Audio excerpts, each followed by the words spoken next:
कोई नहीं जानता कि भस्मासुर कहां से आया, बस इतना कि वो एक गुफा से बाहर निकला, अकेला, नंगे पांव, जलता हुआ।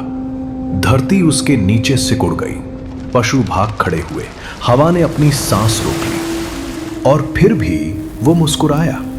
उसे चाहिए था केवल एक चीज, शक्ति। न धन न स्त्रियां, शक्ति ऐसी कि सिर्फ छू कर देवताओं का अंत कर सके। और इसके लिए उसने रुख किया उस ओर जो किसी को भी मना नहीं करते, शिव। दिनों तक वो एक पैर पर खड़ा रहा, सिर पर अग्नि, हाथ ऊपर उठे हुए, ना भोजन न पानी, बस एक मंत्र जो हर धड़कन के साथ गूंजता गया, शिव शिव शिव। यहां तक कि हिमालय भी उस आवाज के नीचे झुक गया। गंगा भी फुसफुसाई, कौन है ये मूर्ख? लेकिन शिव सुनते रहे। वो आए, उतने शांत जितनी परछाई। और जब वरदान मांगा गया तो उन्होंने दे दिया, तेरे स्पर्श से जो भी छुएगा वो भस्म हो जाएगा। सरल, साफ और खतरनाक। जैसे ही शिव के मुंह से ये वचन निकले, भस्मासुर हंसा। धन्यवाद में नहीं, भूख में। उसने ऊपर देखा, शिव की ओर, और अपना हाथ उठाया वरदान को परखने के लिए, उसी देवता पर जिन्होंने उसे ये दिया था। अब कोई संदेह नहीं बचा था।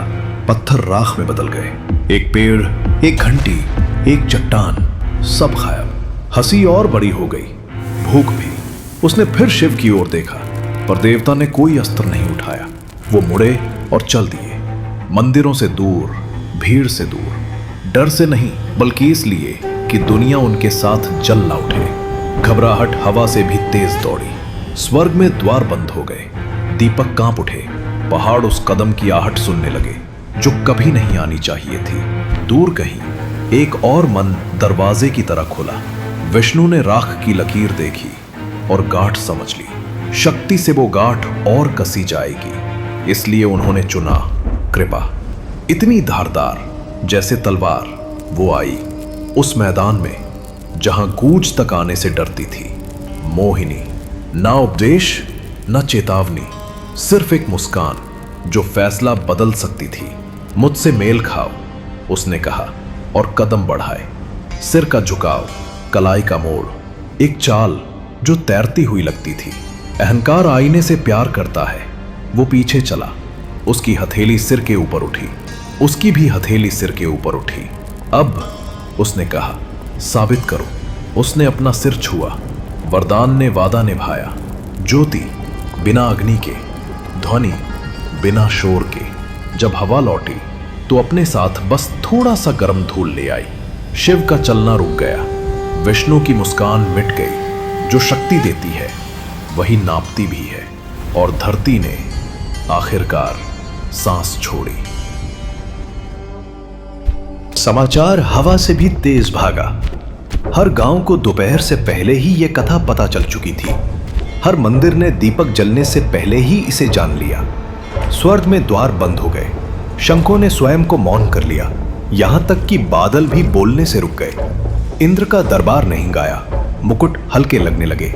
हथियार पकड़े हाथ कांप उठे जो किसी काम नहीं आने वाले थे। ऋषियों ने मंत्र गिनने के बजाय सांसें गिननी शुरू कर दी। राजाओं ने किलों के द्वार बंद कर दिए जिन्हें राख कभी भी पार कर सकती थी। गायें नदियों के किनारे चरने तक नहीं गई। फिर भी शिव ने कोई अस्त्र नहीं उठाया। उन्होंने अपने कदम रिक्तता की ओर मोड़ दिए, घरों से दूर, खेतों से दूर, ताकि अग्नि को खाने को कुछ ना मिले सिवाय पत्थर के। उनके पीछे धरती धूसर होती गई और आगे पहाड़ एकदम स्थिर खड़े रहे। बीच में हंसी अपनी गूंज खोजती रही। भस्मासुर पीछे आया जैसे भूख गंध का पीछा करती है। हथेली गर्म, कदम धीमे पर निश्चित। सूरज जितना नीचे जाना चाहिए था उससे भी अधिक ढल गया। पक्षियों ने चेतावनी देने के बजाय मौन चुन लिया। प्रार्थना के झंडे भी हिलना भूल गए। सहायता बुलाओ, किसी ने फुसफुसाया। किससे? किसी ने उत्तर दिया। देवता चलते रहे, असुर मुस्कुराता रहा और दुनिया एक क्षण के लिए बहुत छोटी लगने लगी। धूल से दूर एक शांत मन खुला। विष्णु ने देखा राख की लकीर दुनिया को पार कर रही है। शक्ति उसे और ही खिला देती, इसलिए उन्होंने चुना शक्ति से भी धारदार कुछ। उन्होंने चक्र वख दिया, शंख को शांत कर दिया, समुद्र को उसकी आवाज लौटा दी। और फिर वो एक और रूप में उतरे, ना गर्जन ना लोहा, बल्कि कृपा। रेशम ने वो रंग पा लिया जिसे रात भी निगल ना सकी। सोने ने मुस्कान की धारियां बना दी। पायल ने फिर से बोलना याद किया, धीरे से। मोहिनी, वो जली नहीं, उसने रोशनी को झुका दिया। उसने आदेश नहीं दिया, उसने बुलाया। उसकी हर हरकत ने दरवाजा बंद कर दिया, बिना ताला दिखाए। एक सुनसान मैदान में जहां गूंज तक आने से डरती थी, वो ठहर गई। हवा ने उसे छुआ और आगे बढ़ना भूल गई। धूल उठी, उसे देखा और बैठ गई। देवताओं ने हवा का बदलना महसूस किया पर कुछ नहीं कहा। शिव चलते रहे पर रास्ता हल्का हो गया। कुछ योजनाएं शरीर वाली प्रार्थनाएं होती हैं। भस्मासुर ने उसे देखने से पहले ही महसूस कर लिया, एक खिंचाव, एक वादा, एक आईना। भूख ने अपना सिर उठाया। उसने एक बार मुड़कर देखा, जैसे किसी को अभिवादन कर रही हो। उसकी कलाई ने अंधेरे में एक छोटा सा वृत्त खींचा। दुनिया ने देखा, वो वृत्त पूरा हुआ। न उपदेश, न चेतावनी, सिर्फ एक दृष्टि जो फैसला बदल सकती थी। सिर्फ एक प्रश्न, बिना बोले, जिसने आकाश भर दिया। और कहीं कदम और ठहराव के बीच पीछा बदल गया, एक नृत्य में जो अपनी पहली धुन का इंतजार कर रहा था। मैदान ने अपनी सांस रोक ली।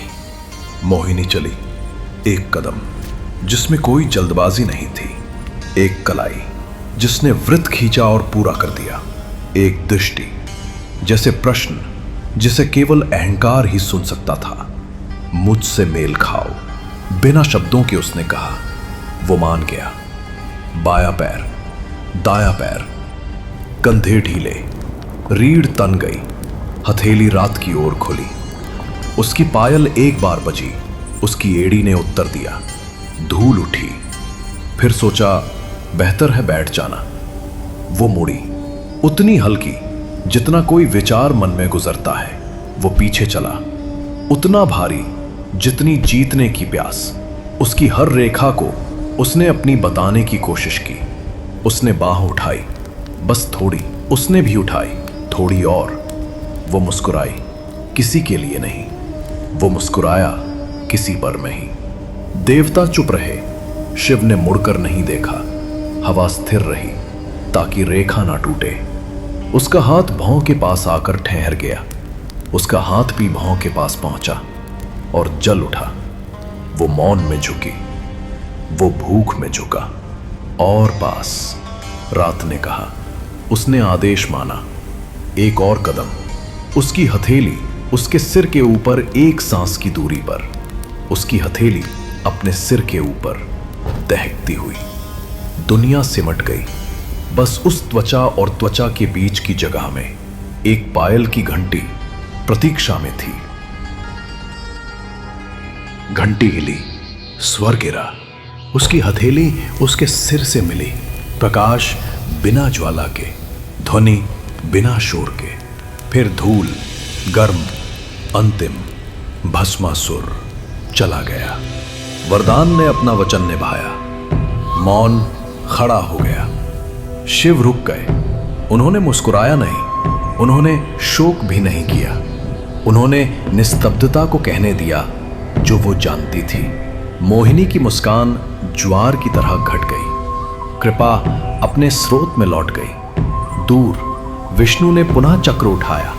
शंख ने एक सांस ली, फिर सो गया। स्वर्ग ने अपने द्वार खोले, दीपक स्थिर हो गए। दरबारों ने धीमी आवाज में बोलना याद किया। ऋषियों ने माला रख दी, राजाओं ने द्वार खोल दिए। गायें फिर से नदी पर पीने आईं। मैदान ने हरा होने की कोशिश की।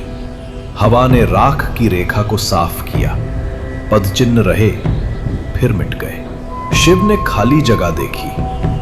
बिना माप की शक्ति, उन्होंने कहा, उसी हाथ को जला देती है जो उसे थामता है। न कोई जयकार, न कोई नगाड़ा, सिर्फ एक दुनिया जिसने सीख ली थी। देवताओं ने उस शिक्षा को प्रणाम किया। पृथ्वी ने सांस छोड़ी, इस बार पूरी, और कहानी अपना वचन निभाकर आंखें मूंद गई।